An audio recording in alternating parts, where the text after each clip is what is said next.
Welcome to the Whitetail Legacy Podcast. Tomorrow is opening day. This morning, didn't have a great hunt. Deer didn't move like usual. We just got set up in the middle of this bedding thicket. We've been saving this spot for the rut. I think it's a nice buck.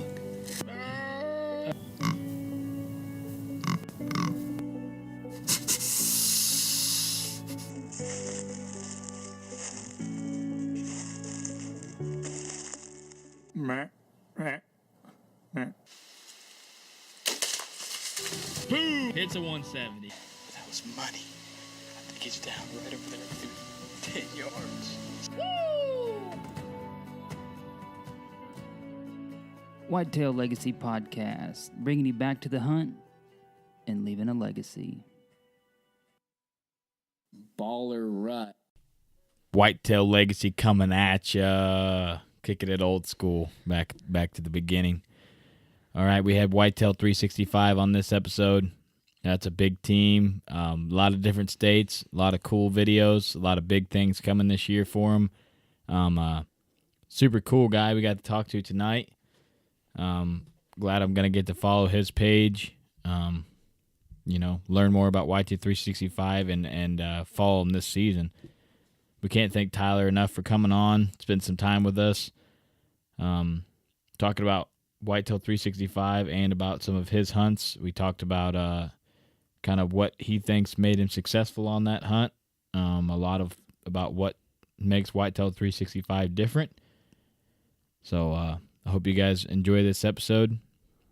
Check them out, Facebook, Instagram, YouTube. They got a lot of videos coming up. Got a couple good buddies on there. James Wheeler, Zach Page, shout out to you. Can't wait to follow your videos this year on the page. But we're going to get right into the people that make this possible. Here we go. Who do you want to start out with? That's a tough choice. Everybody's awesome. Start out with the OG sponsor. OG. Yeah, Let's go. Ingram. All right, man. Ingram, I just seen he put out a buck tonight on Facebook, looking legit. So he's got to be getting down to the nitty-gritty now, down to the bottom of the barrel. That's where I'm at. I'm at the bottom of the barrel, too. I turned and put it on the back burner. So we'll be releasing that buck to you soon. I'm super excited to get it. Homie, hopefully we get ours about the same time, release them at the same time. That'd be a good release for Ingham. Don't forget about him this year.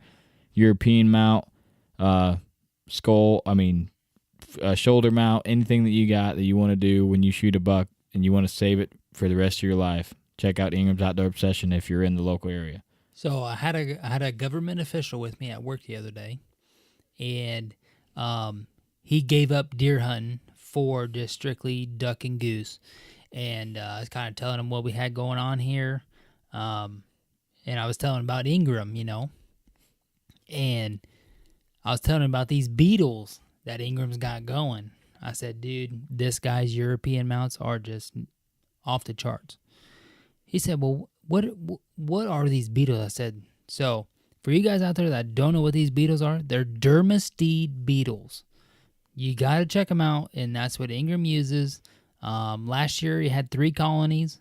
To like keep 10,000 in a colony. Yeah, I would say I got asked, how many is in a colony? I was like, dude, I really cannot answer that. So that's what Ingram uses for his Euros. You guys got to check him out. That's just badass European mount. His price point's just perfect. Mm-hmm. I'd pay for a Euro all day if I was into European mountain deer. So I'm telling you, if you don't want a shoulder mount, you want a Euro. Euros, no question. Yeah. ECW calls. What do you want to feature on this episode? What do you want to talk about? Let's talk about the triple threat again. That's something we ain't covered in a while. Yep. The triple threat is the copper, the slate, and the glass all in one. He's got these on the shelves at River's Edge in Canton and Presley's in Peoria. Gander Outdoor in Peoria. And then, are they also in Gander? Okay. And then also on his Facebook page. Also on his Facebook and his website, embrycustomwoodworking.com. Man, dude, I've never had a copper call. I didn't even think that existed until March. It took me a while to kind of figure out how to use it, because it's a little bit different than a slate or a glass. But it's just another you can sound like 3 birds with one In call one. without ever having to dig in your turkey vest to get another And call. That copper sounds so raspy, like that would. Yeah. That's got to be the dominant hen. Yeah, it's an old on raspy your girl. piece, Yeah. Yeah, check out the triple threat call there. It's the last call they're here, guaranteed. Let's get into the VIP broadhead. So I just bought another pack of veterans, so I'm gonna be rocking 6 deep. That's a lot of deer. Six veterans. I'm guaranteeing those for 2 years at least with the quality of build that they have. Yeah. So I think it should be no problem for me to not have to buy broadheads for 2 or 3 years with 6 of them. And I mean, so we'll just say you're on a 4-year streak of shooting a 140. I mean, you're not going to shoot 2 yearlings. No. I mean, you're shooting I'm quality deer. I'm shooting big bodied, big deer, a lot of does. I put 1 through 2 does and a turkey last year. Still got it. You know, I mean, so that's something that we want to shout out to the veteran that we normally don't really say about is its durability. These broadheads are built to last. They're built for you to buy a pack, and it's not a one-use broadhead. It's a multi-use broadhead. The blades are they're sharp, so sharp and strong, case-hardened blades to where they can withstand going through an animal and then you being able to pick it up, clean it up, and go right through another one. There's not a lot of broadheads on the market that can have that claim, and most people think of broadheads as a one-time use. So actually, when I first got to veterans, switching up from a one-time use was kind of weird to me, because it's not something that I was used to doing. But now it's like a normal thing for me to be like, oh yeah, this broadhead's still good to go, and not being scared to send it through a big buck or something, Yep. So, I would say Matt has told us personally, the people that get to go to outfitters and just shoot big buck after big buck. I believe he said one guy shot 6 big bucks with the same broadhead without doing anything to it other than just cleaning it off. Yeah, and they break apart so easy to clean too. If you had something in the hinge, or even down there in the spring, it comes apart in 30 seconds. Yeah, just 30 Allen seconds, key and then pull it out, and you're ready to rock and roll. So. Yeah, so it's easy to tear apart, it's easy to clean, and it's multi-use. Yeah, they're priced, about the same for the same kind of quality of broadhead. But what people, they look at the $20 broadhead, they're like, okay, yeah, I'm going to get this. But they're not thinking that, okay, that's good for one shot. If I miss, it's done. If I hit the deer, it's done. If you miss with a veteran, pick it up, dust it off. Right. Good to go. If you connect, clean it up, wipe it off, break it apart if you got to, get all the monster buck meat out of there and go for another one. So that's something to think about when you are buying the veteran. You're buying a much higher quality of a broadhead than you are if you're buying the $20 pack or $30 pack of broadheads. Just think of it as if you're buying batteries for your truck am. Just get the lithium, just buy it out the gate, and just buy the veteran out of the gate. Then you ain't got to worry. Then you don't have to worry about it. You're going to be able to send that veteran. You're going to be able to hear the national anthem for one broadhead at least through 3 big bucks. Yeah. I'm telling you, because it's going through the buck. It has at least 6 repeat national anthems built into the broadhead. Yes. Yeah, so you'll see it on the label. Yeah. So our VIP veteran broadhead shout out. This is kind of a very special one. I actually got to meet this one in person. It was super cool to talk to her. Hopefully I do not butcher her name. So Butcher. Okay. Yeah. So it's Leah Coriel, and she was an Army veteran and a proud American patriot. She has progressive multiple sclerosis, and she picked up archery in 2015 at the age of 50. She is the only woman in the U.S. to compete on the National World Paralympic team. She's a public author and research as well as a motivational speaker.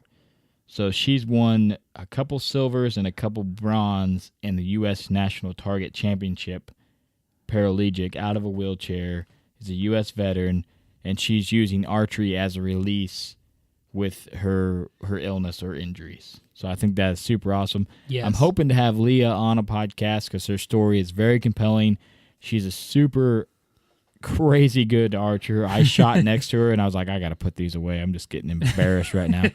So I hope to bring her on so she can tell her story to us. We're trying to get that worked out.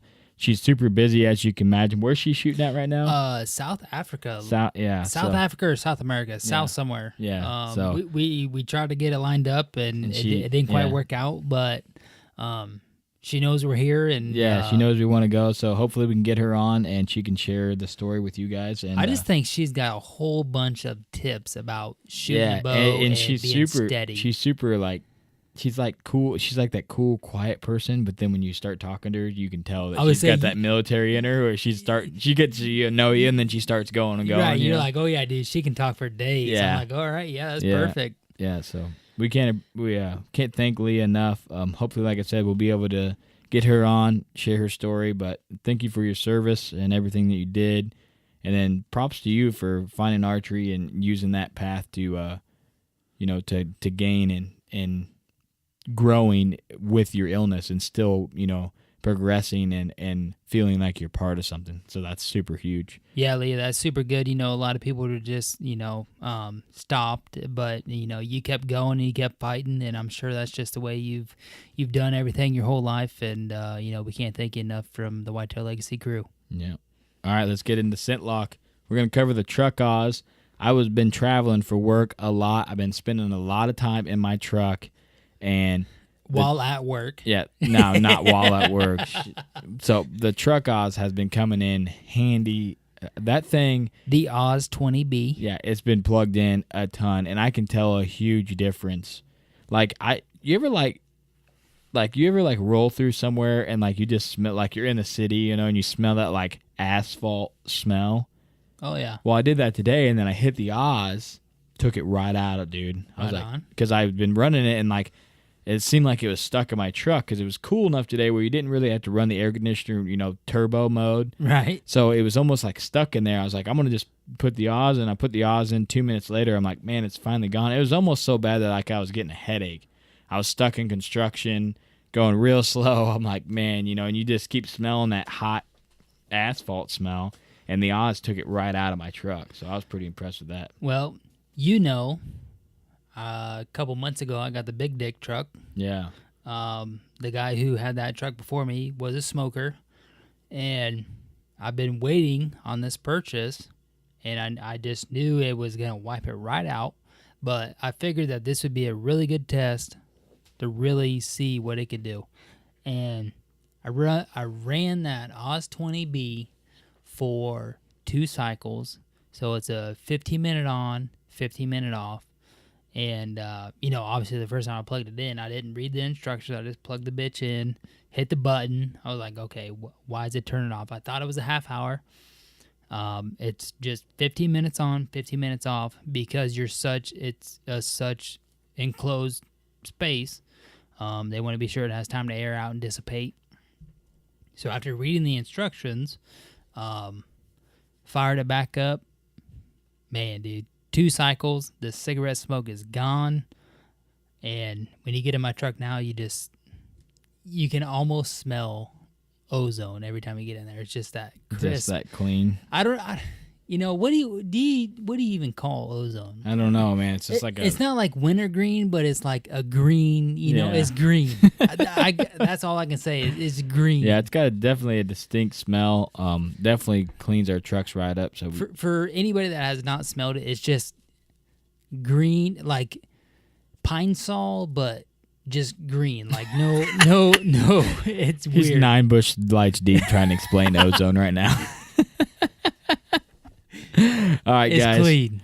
Here we go into the episode. Whitetail 365. Hope you guys enjoyed. Check their page out. Can't thank Tyler enough for spending some time with us. Let's get into it. All right, everybody. We got Tyler Clay, the creator of Whitetail 365. How's it going tonight, man? Pretty good. How are you guys?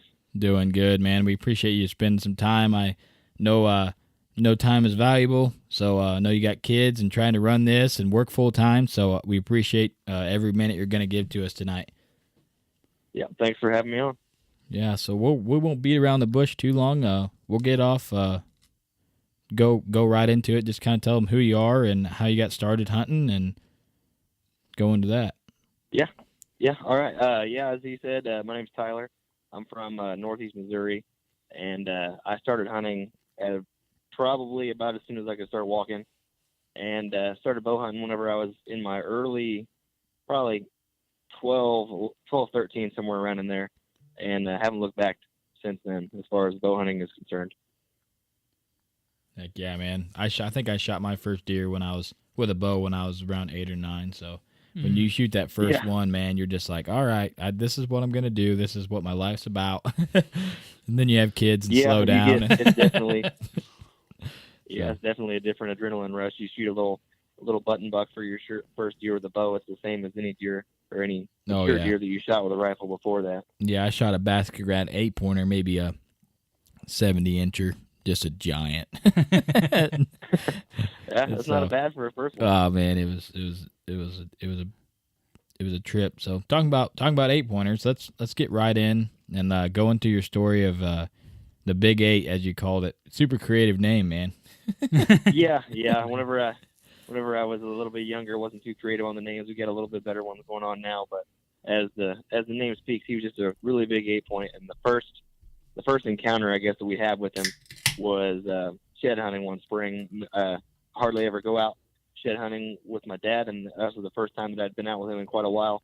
And it seems like anytime I bring somebody with me, we have more success than whenever I go by myself. I don't know if that's a curse or whatnot, but anyways, he starts yelling and screaming and running down this hill 5 minutes after we dip off the side of the food plot, and it's just a massive 8-point. You can barely reach your hands around the base of it, and it's got a split brow. And then we had no idea this deer was even there, so I don't know if he was just giving us the slip the previous season or if he had moved in to eat the wintering food source or whatnot. But yeah, that was the first time that we had encountered him, and definitely was one that we were looking forward to the next year. So he had showed up on camera the following year in the same general area. So we had pegged him as bedding up in this pine thicket right across the fence, and our neighbors, and our food plot runs down to that, and there's a narrow channel there that they slip in between whenever they're going from bedding and from food, and especially a good rut spot where they're trying to funnel everything down to. And so I had my climber up in there, and the very first time I hung it, people say first time out's always the best spot, and that was definitely true for this one. He showed up, and he was probably about 100 yards out. And whenever they're with those, you're kind of just at the mercy of where they're wanting to go. And of course, they turn around and start heading back into the bedding. So I give him a little bit of light rattling, and to this day, that's the only mature deer that I've actually rattled in. He came straight in about 15 yards, turns broadside. You couldn't really ask for much more whenever they're coming in like that. And I go to pull back and make the shot, and it just hits a branch and goes right over his back, and your heart just sinks when that happens. Oh man, and it sucks that you missed him there, but that's how hunting goes. But yeah, it happens, and you just kind of have to learn from it. And it's something I could take away from that was to do a little bit better trim job than I had in years past. But he had that was the last that we had saw him for the remainder of the year, and then he didn't show up until late summer the following year, and we started getting pictures of him everywhere. And he had really exploded. The first 2 years that we had him, he was probably he was fairly tight racked in short time, but the mass was just outrageous. So as a smaller framed deer, the mass still put him probably up into the 130s. And then he showed up this year and was just crazy big. So I had made the plan that was going to be the main deer that I was going to chase after. And if I didn't kill him, that was fine, but I would do everything I could to try to get after him. And so we had him all over on the cameras, like I had said, everywhere on the farm. So I'd hunted the previous pinch point where I'd had him at before with no luck, and then followed the acorns around in mid-October, and still no luck for him. So I didn't see him at all that bow season. And then opening day of rifle season comes around, and not really anything spectacular going on that morning. And then it's pretty late in the morning, getting into early afternoon, and I'm getting ready to leave, get down and get some lunch and come back, and I see just a herd of does coming down, probably 10 of them. They start coming down this hill, and this is on the other side of the farm from where I had seen him before, so I wasn't really expecting him. And then sure enough, he's just trailing these does. And of course, as anything happens like that, they stop right in the thick of stuff you can imagine. And it seemed like he stood there for 30 minutes, but I'm sure it was more like a couple. But you know how that whenever they come in, it just feels like forever. Oh yeah. Oh yeah. Yeah, but he finally stepped forward. I think he knew something was going on. I was down in a pretty good valley, so I think the winds were probably swirling, and the does he was pushing didn't catch anything. But since he was probably the wisest buck in the woods, he definitely stopped and knew something was going on. And so the first shot that he gave me, I took and hit him a little bit high, so there wasn't much of a blood trail. So I was getting pretty frustrated, and he actually died before he had a chance to fill his cavity up, and so I had to do a little bit of grid searching to find him, but he had only went like 50 to 100 yards. But in that thick brush and thorn bushes and everything, he just found a little spot to bed up in. But yeah, he was the biggest deer that I've still killed to this day, and as only an 8-point frame. He was a half inch under 160 just as an 8-point. Yeah, that's definitely a good deer. Heck I mean, yeah, I don't that's care where huge. you're hunting at. That's Yeah. definitely a good deer. Yeah, if he had that mass frame and had a couple more points, he would have been pushing a heck of a lot higher than 160. But with that said, score isn't the end of the world. As he's absolute giant of a deer, and I was more than tickled to get a chance at him, or get a second chance at him rather. Right on. You might have said this, but did you have any sheds off this deer, or are you even into any big into shed hunting? Yeah, so the very first time that we had encountered him was when we had found his shed, and we had no pictures of him prior to that, no sightings of him, and it was found right where I'd missed him the previous year. But that was the only shed that we had found of him. And what's kind of funny is the split brow time that he had was on the side of his shed. It flip-flopped 2 years later to the opposite side. So whenever I ended up getting him on the ground, I was like, man, I don't think this is the same deer. You have to do more research and stuff like that. It's actually more common than what you would think. Yeah, that's cool, man. Flip flop sides like that. Right. My the buck I'm chasing now, he just grew 3 on one side, 2 on the other, so he didn't really flip flop, but he just added a kicker. So. It's just 3, still Yeah. 3 and 2. It was 2 and a kicker, now it's 3 like main ones. So it's crazy how they change year to year like that. You know how they're not the same, but it's awfully hard to follow them year to year. Sometimes some of them are almost identical, but just a little bit bigger, and then others you got to really look into them to see if they're the same deer.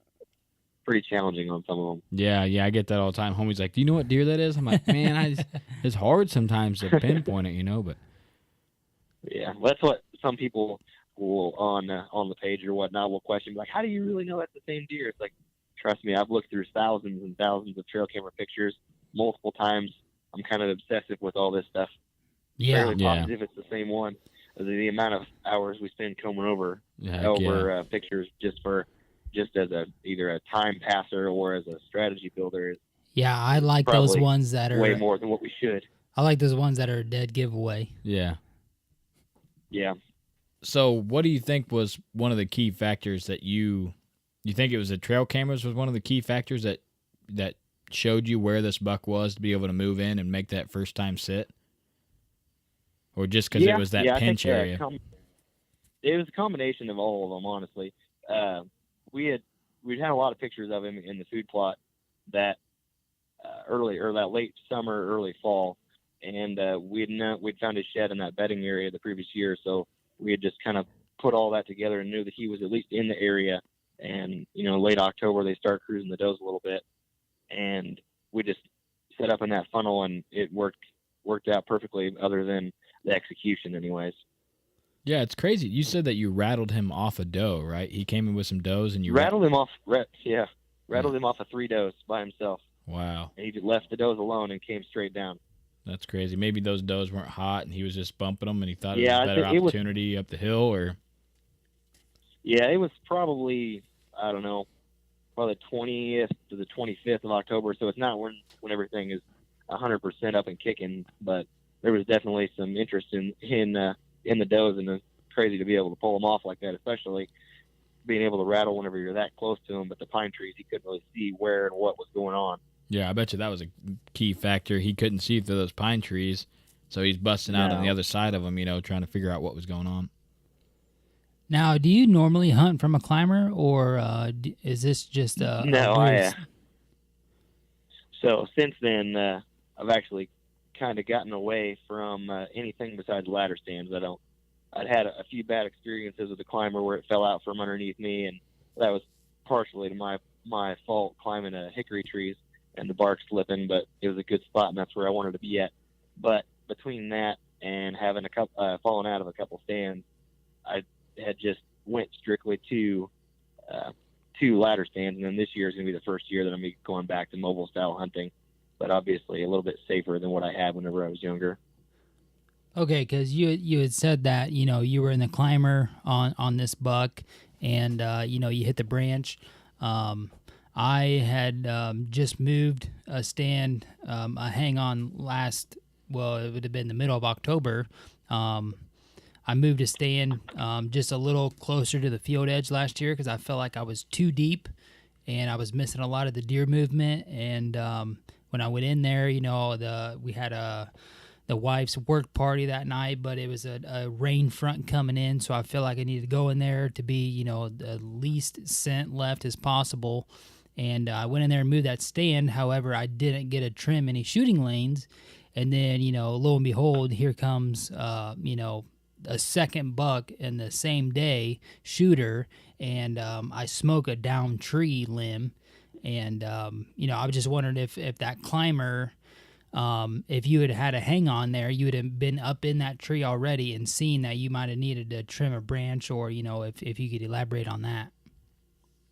Yeah, I think it was partially I had been bouncing around a whole lot that year, chasing the acorns during what people refer to as the October lull, which I don't really believe in a whole lot. I think it's just you have to find where they're at, and I've always had fairly good success in the middle of October, as long as you can find. Of course, if you're not in the Midwest, it may be a little bit harder to find the food source, but for us, as long as you can find the acorns that time of the year, typically on the farms that I hunt, you can still find the bucks whenever they're not moving, supposedly. But yeah, I'd been bouncing around a lot, so I think if I had been in a permanent set, I would have had it trimmed out a little bit more. But that was something I went in with just a handsaw and cut down the bare necessities to get the tree, or to get the stand up the tree, and then nothing else out in front of me. So I think, yeah, like you said, if I'd had a little bit more time to plan that, then it might have worked out a little bit differently. Right. Had you scouted this area before hunting it, and saying, oh yeah, this looks like the tree that I would put a climber in when the time is right? Yeah, so I've got a list of all the places that I'd like to go to, and that was one of the places that I had always wanted to go to before, but I'd never really put much thought into it because it's on the far side of the farm, so it's quite a walk across.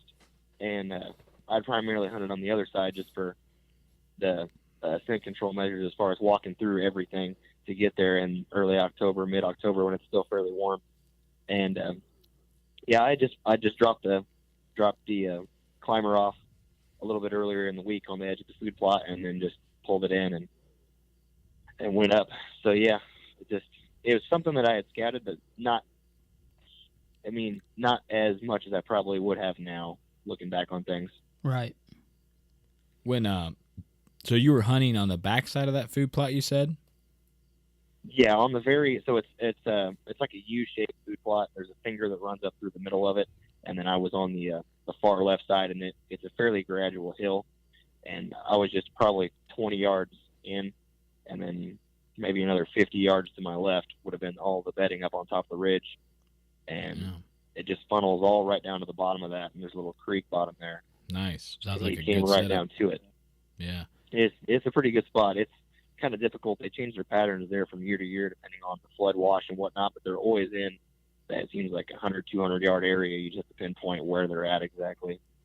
So do you still live in Missouri now and are able to hunt there, or is that something, did you move out and you don't have no land there anymore, or? We still have the farm, but I've been in Southwest Oklahoma for the last 4 years now, and it's something where I just I travel up there as the few days that I get off during the summer to prepare everything, and whatever I can't lays on the shoulder of my dad, which is a lot to ask, but he usually comes through and gets all of it done. And then I just come back typically the last week of October through rifle season in November, which is typically the early teens part of the month. And then that's usually the bulk of my days off I save for that. Yeah, I go down to the family farm and rifle hunt every year. Last year, actually, or 2 years ago, I actually went down there for September 15th bow hunting, but had no success. Just super warm. But I always seem to have really good success, and it's southern Missouri, so I'm not exactly sure where you're located in the state, but a 130. I think he said northwest. You said north. You said northwest. No, northeast, right in Northeast, the okay. Macon County, Adair County area. Oh yeah, okay, yeah. I just drove through Macon today. Mm-hmm. Yeah, so Yeah, I was just, right. Yeah. But yeah, I'm down there way south in Polk County, and okay. a 130, 140 down there is a giant. There's just no ag, no crops. So I always have a really good time. Rifle season is a lot. I don't want it to come to Illinois, but I will drive to Missouri and shoot a rifle for deer. It's a lot of fun. Yeah. And just different way to hunt them. And go ahead, homie. What you got? Well, you being down there in Oklahoma, do you have a place to hunt down there in Oklahoma? Yeah, so I've got there's quite a bit of public around us. It's not very big. It's pretty overpressured, and then I'm lucky enough that I have a fairly decent sized private chunk of land to hunt on, but it's pretty strictly managed, and so I'm pretty much doe only on that farm, which is fine. But I get a turkey hunt it, and it's outstanding for turkeys. But the private land down here is not bad, or the public land, sorry, is not bad down here, as long as you get a long ways away from the road. Yeah, I've like Oklahoma was never like on my radar for big deer, but the more I'm on social media, the more I'm noticing that some giants are coming out of Oklahoma recently. Last year I'd have put it number 2. Yeah. Yeah. That's definitely not our area of Oklahoma. We're in the I'm about 15 minutes from Texas, either if I go west or if I go south. So I'm way down here, and it's pretty much the desert. But with that said, there's still nice deer if you know where to look, if you can get around the river bottoms and whatnot where there's still some vegetation. But there's not many trees. So if you're lucky to get 8-10 feet up in a tree and it's maybe as big around as your thigh, then you're doing pretty good. Yeah, we got a guy that hunts down there that we're friends with, and he does a lot of blind hunting, and he's like, dude, there's just no trees. I'm like, man, it's just crazy to think about hunting, deer with no timber and just like brush and sand. It's just insane to me. Yeah. But they get it done down there, different. So yeah. How's your turkey hunt down there? I know Cody's not too big into turkey hunting, but I'm big into it. I love getting after a big old tom. How's the turkey hunting down there? It's great down here. That's what I've since I moved down here, I've killed 5 easterns, and so I had the main goal going into the last 2 years to get one of them with a bow, and it didn't come together last year. And then this winter I had shoulder surgery, so I'm just now getting back into the swing of things with the bow. So I just went out with a shotgun this spring. But it's like you said, with no trees, as long as you can pinpoint their roosting locations and you can hunt nearby, it's not, I wouldn't say easy, but it's not as difficult as what it had typically been for me in Northeast Missouri, where you have no idea where they're going to be at. Yeah, there's not very many good roosting trees I was down going to say, you just said that. I was like, man, that sounds so easy. Yeah, if you can find them and it's the right time of the year and they're aggressive, they'll come right in. And if they don't, it's flat enough, you can see them from a mile away and put the stalk on them if you can find any vegetation to hide in. Yeah, you have to get the sand suit out, crawl on through it. All right, one more question, then we'll get back to some deer. What is the pig situation down there by you? Say it one more time. What are the hogs looking like down there?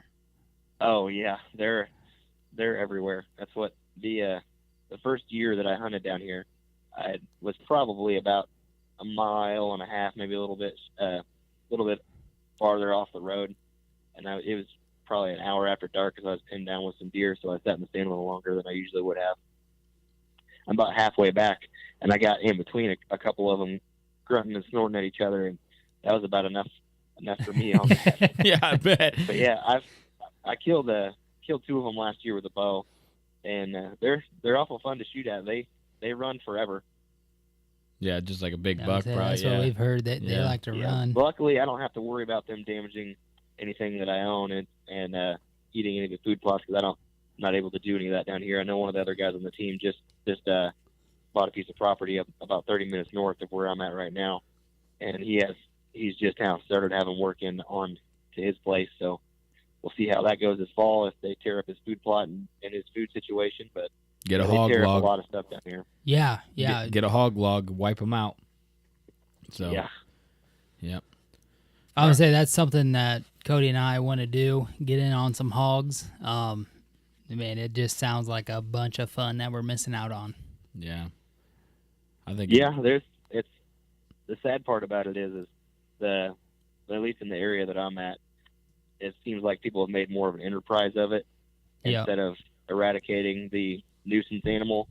So it seems like you can't really get permission to just come on somebody's land without paying them for it or an outfitter. Yeah. So I feel That's like that crazy, kind of man. feeds They into want the 'em gone. population Yeah. problem. Yeah. Luckily, the people that I hunt on and know just want them gone. Come kill as many of them as you can.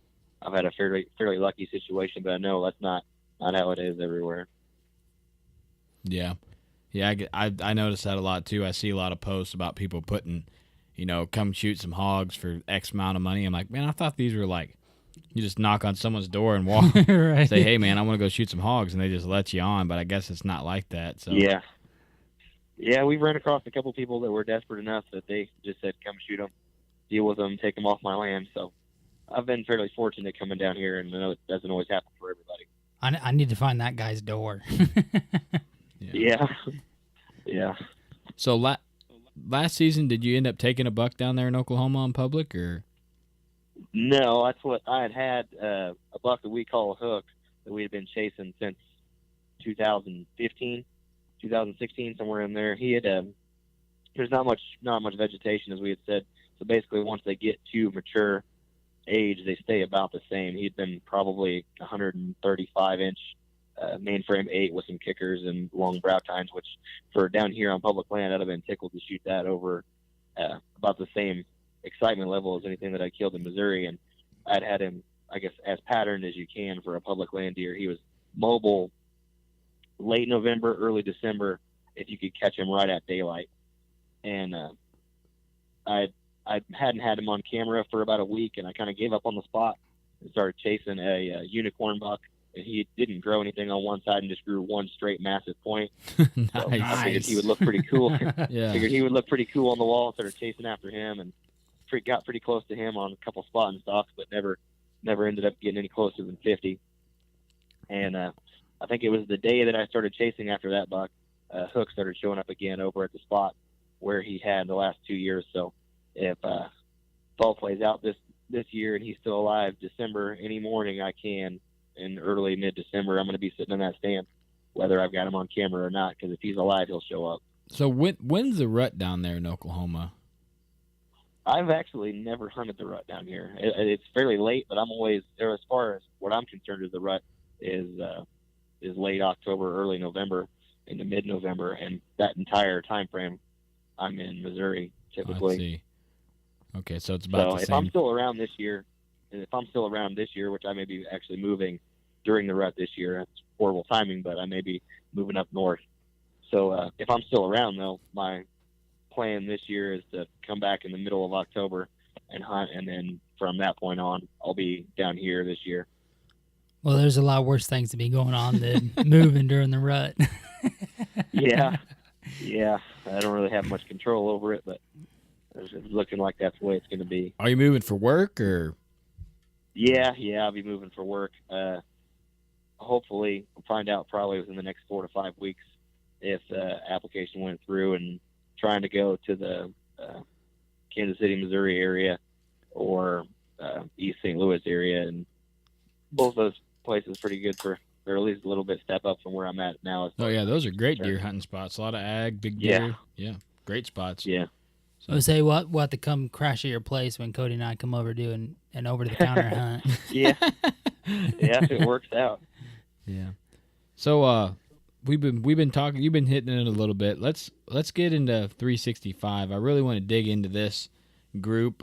You guys have a huge following, and I I know you got quite a few. How many team members do you have actually? 17 right now. And the way we found you is we had James Wheeler on. He's kind of a neighbor to us. He lives about 20 miles away, and he told me about you and him and Zach Page. Zach actually just came out to our property and did some mowing for us. I got to go trim some shooting lanes with him now, but he did some mowing. Yeah, you do. He did some mowing for us. Yeah. And they told me about you, so we kind of started following what you do. And we actually kind of struck up a friendship. So just go ahead and dig into Whitetail 365, what it's about, why you created it, and we'll plug you from there. Okay, yeah. So we're all, as the name states, just completely ate up with everything whitetail and whitetail management related as far as growing, chasing mature bucks. And it's a year-round endeavor. It seems like no matter what we're doing over the course of the year, we're in the woods doing something positive for either a hunting situation or food plots or timber stand or whatever it may be. It seems like you can always find us doing something for our advantages in the fall. Yeah, I know that. And then I'm sorry. I know that you guys put up a lot of pictures of food plots and stuff like that. You guys are doing a lot of management work that I like to follow because that's something that me and homie are going to be doing next year. I've had some experience with it, but getting to see, a lot of people doing it with some videos, it's nice because they're doing it kind of the way that I can do it too. They're not having a big machine come in and do it, where it's relatable to where something I could do. Yeah, that's one thing we're really trying to stick with is do it ourselves. We have a good group of guys that either own their own property or have permission, and then we have the other end of the spectrum, guys that just almost strictly hunt public land.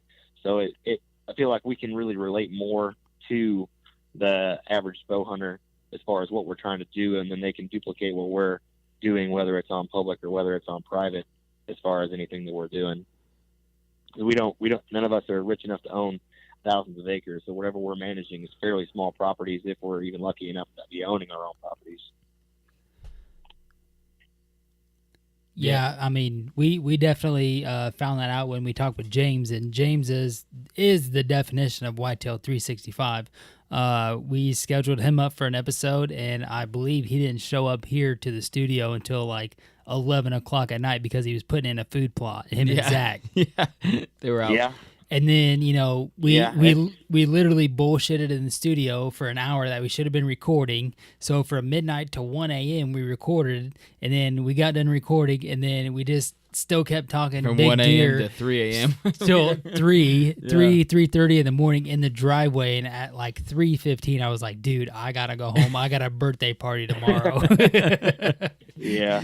So you guys are we definitely live for it, targeting man. the right people, for your name and what you guys are trying to get out. Yeah. That's what we just do what we can with the time that we have. I know for myself, having 2 kids, I'll be having a third this fall.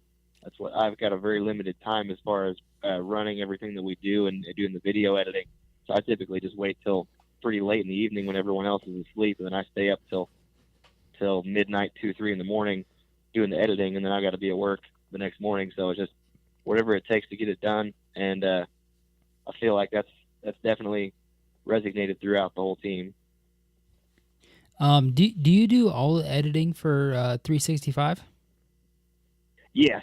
I would not say that I'm an expert by any means, but I've grown a lot in the last couple of years. I first started off, the first video that you'll find, I believe, on our page, if you scroll far enough back, it's not even in a full screen format. I didn't have any idea what I was doing. I just threw some stuff together. Yeah, so we haven't had any formal training on anything that we're doing as far as filming or editing, and then the majority of us are actually self-filming. So it's not quite as polished and put together as you may see in some of the other places, but it's actually real, and what's going on during the hunt is what's portrayed in the videos. Yeah, and from just what Cody and I like to see, as long as you get a good story, and I mean you have decent quality, we totally understand. Self-filming, we understand it's very hard and very challenging. We found that out last year. As long as you can get that story and just get a couple really good shots or segments or some good B-roll, man, dude, we totally understand, and that's the shit we like. We don't like somebody just rolling up to a piece and be like, okay, here we go. Somebody put this stand up. Somebody's been running the truck cams for 2 months. There's this buck here, and then we're gonna go shoot it. We like somebody. We like a little shake in the camera. You know what I'm saying? Yeah. I mean, yeah, and that's one thing. Pretty much the only thing that I watch on TV is sports and hunting. So Yep. I've seen a whole lot of shows and seen a whole lot of different filming styles and editing styles and whatnot. And it seems like, of course, I say most. I'm going to be speaking for everything that I've seen. But a lot of the shows, it seems like what you had said, where it's more, they're not actually the ones doing the work. It's more of an entertainment value show than a educational show or a realistic show. They're just coming into the big farms wherever in the Midwest and killing a deer after deer. So what we're trying to do is we'll do a little bit of traveling here and there. Like James had come over to my uncle's farm last year, and he for an outfitter, but he had already tagged out in Illinois. So he was looking to get on some more deer. That wasn't the bulk of his season that he was trying to produce. Mm-hmm. So we're trying to actually show the process of building our own deer instead of just flying in and shooting it. Yeah, that's way more relatable than just walking in and throwing up a blind and shooting a deer. Because you have James putting in, Yeah. his whole work and backstory. I mean, he already done come on here and told that. Yeah. So, he put in a ton of work to buck out here in Illinois. Yeah. So for him to try to go somewhere else, it was pretty early whenever he was tagged out as well. So so if that he just wanted to hunt the rut, he had to go somewhere else. that just explains his drive for deer. Yeah, to go somewhere else and do it. So kind of I'm intrigued by a lot of members on there, that because it gives you a lot of aspect. If you could you don't have to name them, just kind of give maybe where they're hunting, if they're hunting public, and what's like their strategy, and then when people can watch their film, they can relate to them. Yeah, so what we've done is we try to build like a mini team in the Midwest states that we have friends and contacts in. We've got about 4 or 5 guys in Oklahoma, and a couple of them hunt together on one farm, and then a couple of us met through work and both hunt public, and then he's got a small piece now, and then we've got a handful of guys in Missouri, and then one thing that sets us apart a little bit as far as something you won't see everywhere is Jeremy and John in St. Louis actually hunt in city limits of St. Louis.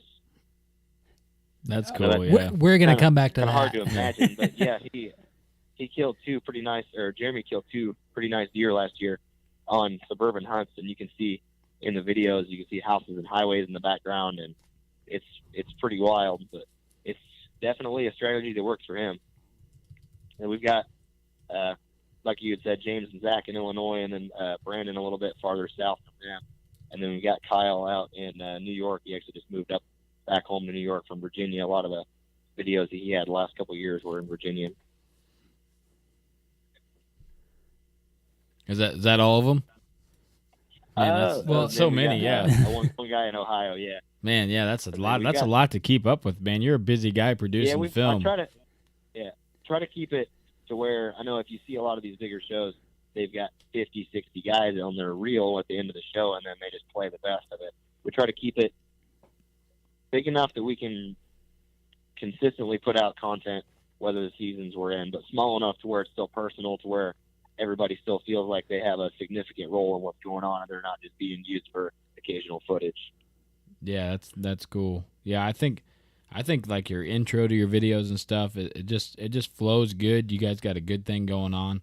I want to get back to the suburban hunters though. That intrigues me. Do you get? I mean, I'm sure you got some intel on them. Is that like a draw down there in St. Louis, or?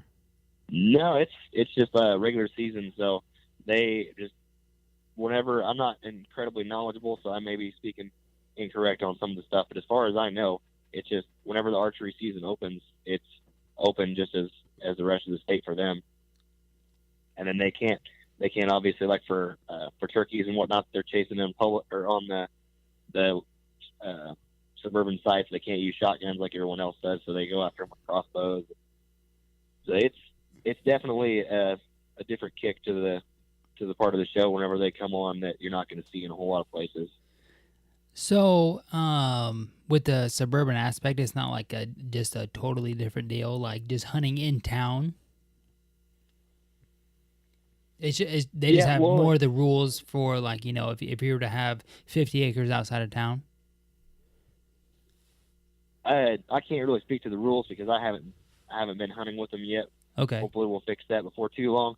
But as far as I know, there isn't any crazy rules other than just the obvious as far as how far you have to be from a building or establishment when you're shooting and gaining access from landowners and stuff like that. So they still have to go through all the same stuff like that. Right on. It's just smaller quarters, not big chunks of property, and it's behind suburban areas or behind shopping malls or behind wherever, and they're chasing after pretty big deer every year. Nice. I would say so I first moved to my house 8 years ago, and then when I was literally moving in, like, my bedroom set, it was 11:30 at night. I had 3 deer in my side yard. I was like, "What in the hell is going on?" You know, and then a year and a half later, we had this snow covered, and a doe and a yearling were in my backyard, like literally in my fenced-in backyard. And I was like, "Oh, dude, I got a tag. You know, it's statewide. I'm ready to go." Yeah.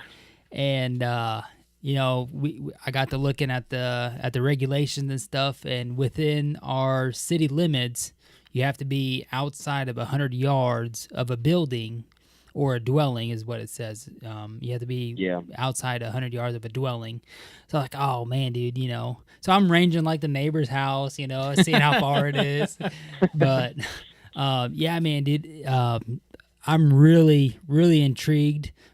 Just up here in the Quad Cities, I know they do inner city hunts, and I have my brother's best friend lives up there, and he says every other year you can draw a buck tag, and he says you have no problem shooting a 170 in town. He said these guys are just running all over the city. I'm just like, dude, what are you doing? So one year you have to shoot a doe, and then the next year you can get a buck tag with a doe tag, and you can just chase a 170 all over. I'm like, all right.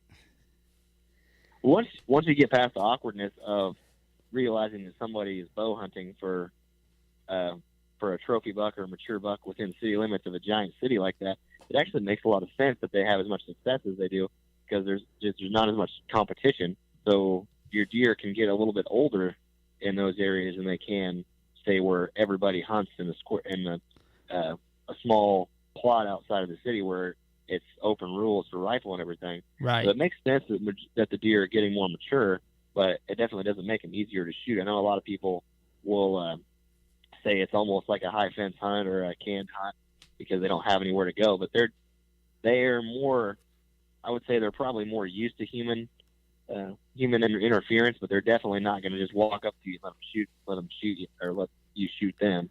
So it makes sense that they're able to grow to that age, but they're definitely still a challenge to shoot a mature deer just like it is anywhere else. Oh yeah, it's definitely a challenge to shoot anything mature, you know.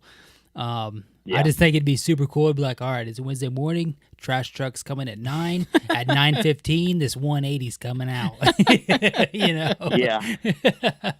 That would be crazy. Doesn't ever happen like that, but it'd be cool to think like that. Yeah. Be like, all right, the neighbor comes out here, jumps in the pool. That spooks this buck over here. Trash truck scares him to here. He's going to be here 10:35, guaranteed. Just got to wait him out. Yeah, you got a whole lot of different variables. Oh, yeah, you got people, kids out playing in the woods. And all kinds of stuff. So we've covered your show, Whitetail 365. I want to get into, you know, maybe some tips for some guys that are just getting into editing their own film. You know, what is something that you can tell them and to edit their own film, and maybe you know, the program that you use? Yeah. So what I started off using, I was on my laptop, just a Windows laptop when I first started out, and I was using Windows Movie Maker. and it was a little bit more challenging because there wasn't as many options and whatnot on there. And I'm not using a professional system now, so I've got a Mac desktop, and I'm using iMovie. It's just like a $30 application that you just download from the store, but it gives you a lot more options for whenever you're starting out. And the best thing that I've found is that it has a larger sound bar to where you can actually see the peaks and valleys of the sound, and then you can edit based off of that instead of just going off of, I think I stopped talking at this point, or I think the shot was at this point. You can actually see the peak of whatever is going on, and it makes it a little bit easier and a little less time consuming to edit through it. But it's not going to win you any awards as far as editing quality, but you can still produce a pretty good video on it. We're actually thinking about upgrading to its I guess parent version, Adobe or Final Cut Pro. There we go.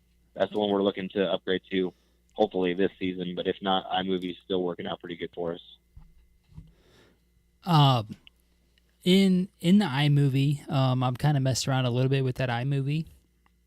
Can you have like a video running in separate audio, or can you is the audio that's attached to that video just attached to it and you can't do anything with it? So in iMovie, it's actually attached whenever you first load it in there, but then you can detach it. Okay. And then you can, so say you're filming with your regular camera, and you're also filming with a GoPro. The GoPro typically doesn't have as good sound. Right. But say you still want to use the footage from the GoPro, but you can actually splice the sound from the other video as long as they're both being recorded at the same time. You can take the sound off of the other video and then put it over the GoPro footage, and you'll have the better quality sound with the angle that you're looking for. So you can do that. Okay. How about if you're in the field and you got, we'll just say B-roll, does coming in, and you're using the audio from an interview in the studio. Can you do something like that? Okay, repeat that one more time. I couldn't really hear you too clearly. So say we're doing an episode and you're just using a B-roll of a doe coming in the field, and then eventually a buck's gonna come out, and then say you're using the audio from a interview that you're doing in the studio. Can you throw that audio from the studio interview over on the audio of the footage from the doe coming out? Yeah, you could do that for sure, and that's okay. What we've tried to do that a lot more, because if you say like, for instance, I know you said for studio, but say for instance you get one of us long-winded guys talking at the beginning of a hunt, and we're explaining everything that's happened for the past 5 days, and we think it's going to be a great hunt. Right. We may think we're only talking for 30-40 seconds, but then we get back to downloading it and then upload it for editing, and we talk for 5.5 minutes, and no one really wants to see my face talking for 5.5 minutes. So what you can do is you can throw the video, like you said, of what's going on at the beginning of your hunt, or say you filmed yourself setting up or hauling your stand up or whatnot. You can throw that video over it, and then have the audio of you talking, and have something else more interesting going on, so you aren't going to be losing your audience to just some dude talking in a tree stand for 5 minutes. Cool. I'm gonna say that's one thing that, we just started messing with iMovie here, and I'm not sure if we're going to use it or if we're going to go Adobe or whatnot. But that was just one question we had with the iMovie. Yeah, you can. So you just drag it in, and then you drag it'll be even on the file, and there'll be a little line between them. You just pull it down below the file that you want to keep the video of, and the file that you want to keep the audio of. You just drag it down below, and it changes it to an audio file. Okay.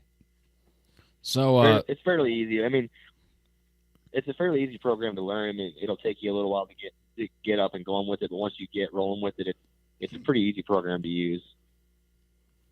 So we talked about the guys on Whitetail 365. So what's something that the listeners can look forward to coming out, and then what's your plans for this season with the guys on Whitetail 365?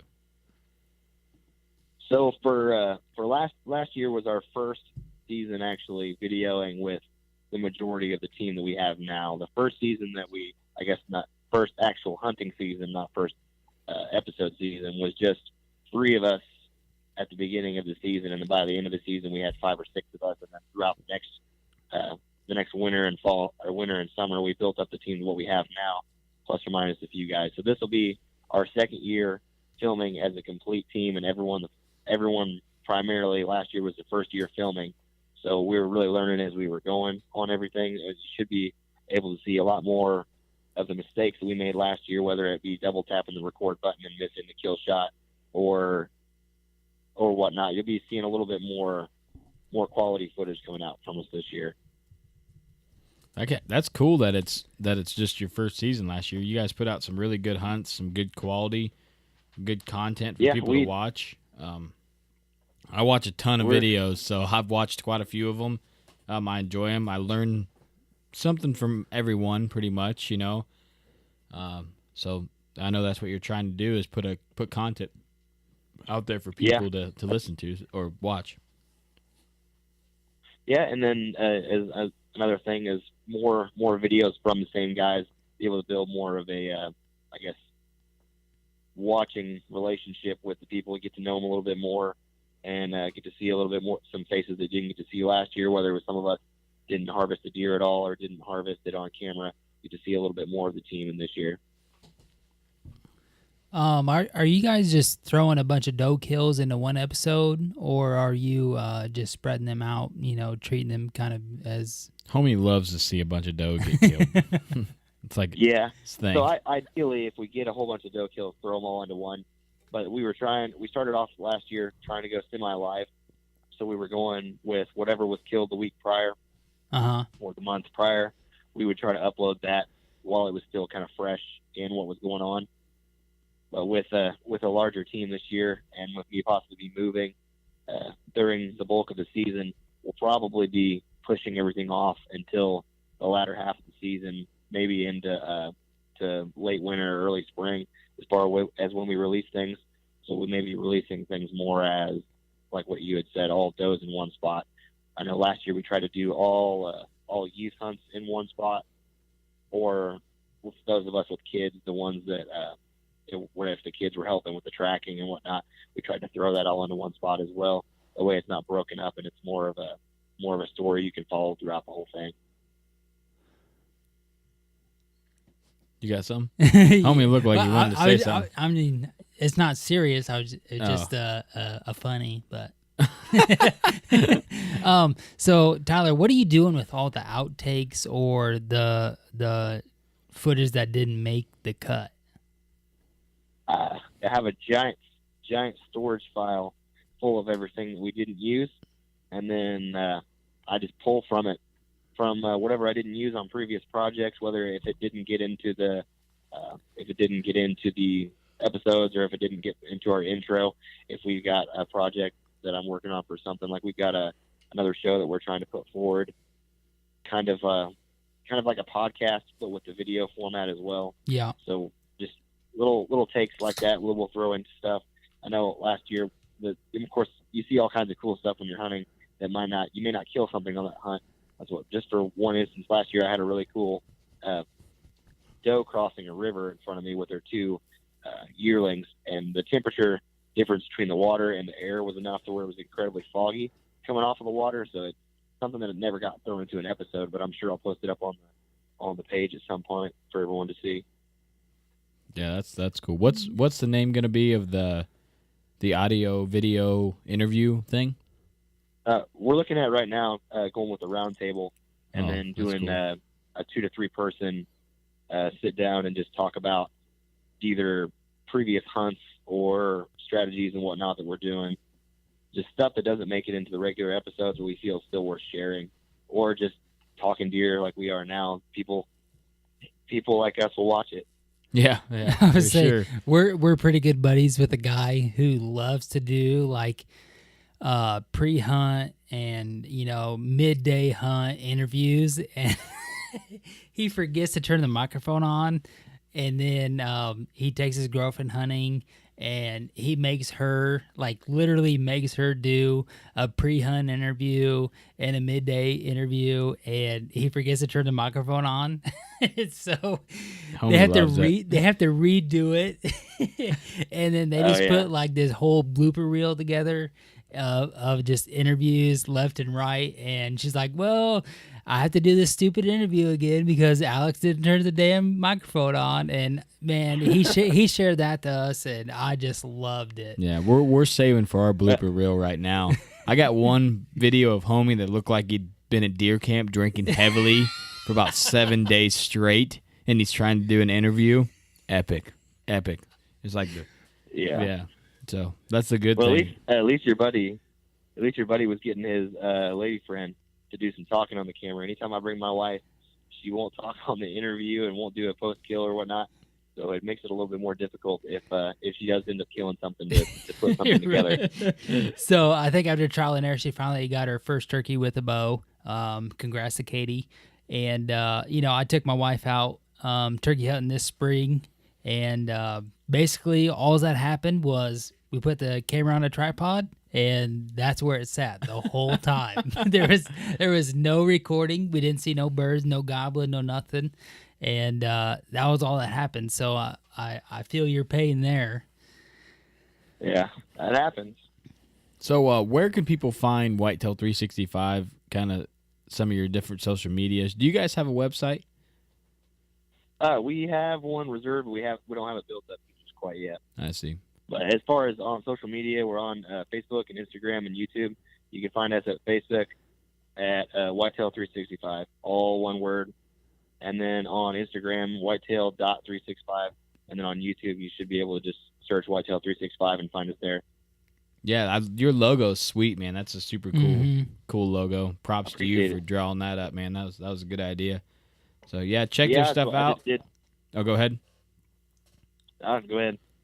Well, I was just gonna say, listeners, check their stuff out. It's relatable. It's a lot of different guys in different states hunting in different ways, all at the same time. And it's real guys. Yeah, real guys. Some that we know that are legit, hardcore, big buck killing fools. Showing you how they get it done, not being who they're not. Not trying to put on a front like they know a lot of stuff. Just straight up trying to show you how they hunt, how they do stuff to maybe make you a better hunter, maybe pick up one technique that they use that you might have not, thought about. So check them out, Facebook, Instagram. We follow all their stuff. We'll make sure and share some of your videos so people can go directly from our page to your page and get that connection there. So we can't thank you enough for coming on, man. I know we kind of cut it short. I know you got some stuff going on at your house there. You're a busy man with running a crew and working and family life. So we understand that. We just appreciate the time that you did spend with us. And you got anything else you want to tell the listeners? No, I think we covered the majority of everything. I appreciate you guys letting me on. Yeah. All right, listeners. We love you. Keep hitting that play button. Hit him with the outro. Hit him. Whitetail Legacy out. Oh, shit. He got an outro. Here we go.